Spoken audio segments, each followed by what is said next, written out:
6 cents out of a nickel thought of the day. I've watched 3 major motion pictures lately.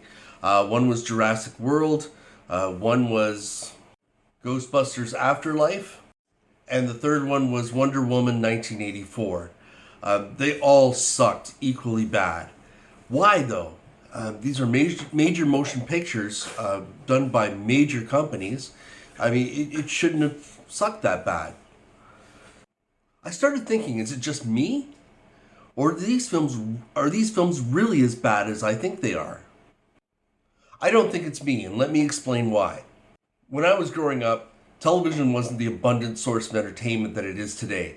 We had 13 channels, and as I got a bit older, that would expand to like 24, 25, 26 channels.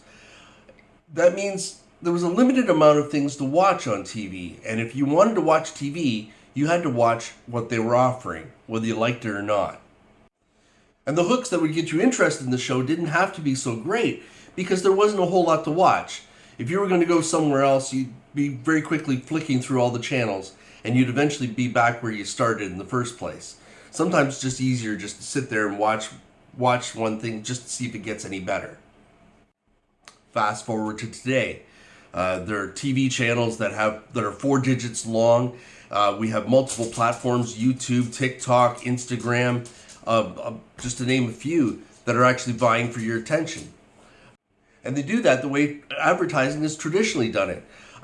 Advertising basically consists of a hook, a pitch, or a close, or a call to action. Now the hook is just the shocker, the initial attention getter. If you're dating, sometimes the attention getter is good looks.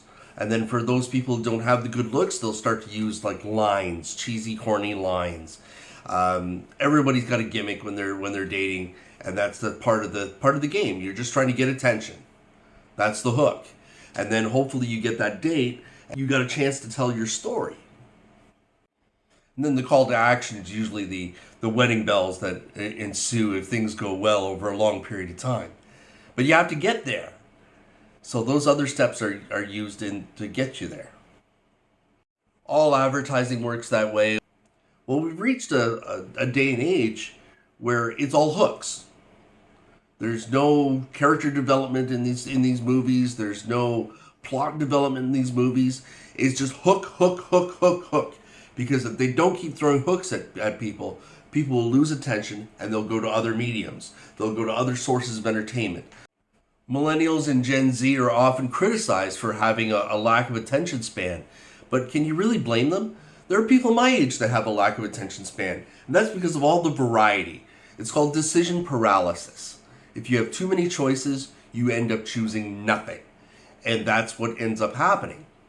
People are constantly having to choose. And here's the thing. If you have so many choices, you have the fear of missing out. So if I don't keep scrolling, and if I don't keep looking for that perfect video that's going to make me laugh, that's going to entertain me, I'm going to miss out on that if I don't keep going. So the hook has to come fast, it has to come furious, and it has to come often.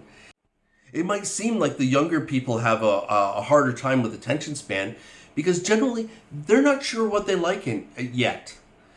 They're still discovering themselves. They're still trying to figure out who they are. And part of that is sampling out everything that's humanly possible. And, well, with so much out there, you're going to be afraid to miss out on the things that you might discover, that you might like. So of course they're going to be more prone to skipping through things, looking like they have less of an attention span. People that are older like myself, we know what we like. We know what kinds of things attract our attention. So we're a little bit more likely to gravitate towards something that's closer to those values and ignore everything else. Whereas, if you're young and you're still trying to figure out who you are, it's a lot more difficult because you're going to try everything. You're going to look at everything. That's the nature of being young. That's what it's all about. That sense of discovery. That's what being young is for. That's what that time period is supposed to be. And they're going through a very normal and a very natural part of their lives. They're doing it in an environment that we had never had to grapple with. And unfortunately, it makes movies and entertainment in general suck for all of us. Fear not, though, as these people get a little bit older and they start to discover what they like, you're going to find it's going to settle down a bit. whereas people aren't going to be so interested in the hook. And you're going to notice that people are going to gravitate towards the things that they know they like, because now that they're older, they know what they like. And hopefully they can help guide the generations that follow them to navigate the jungle of media that keeps striving to get their attention. It's kind of a glass half full approach, but I prefer to look at things that way. Thank you very much for watching, and I'll see you tomorrow. If you found this video helpful, please like, share, subscribe, and ring that bell for more content. Thank you very much. Until next time.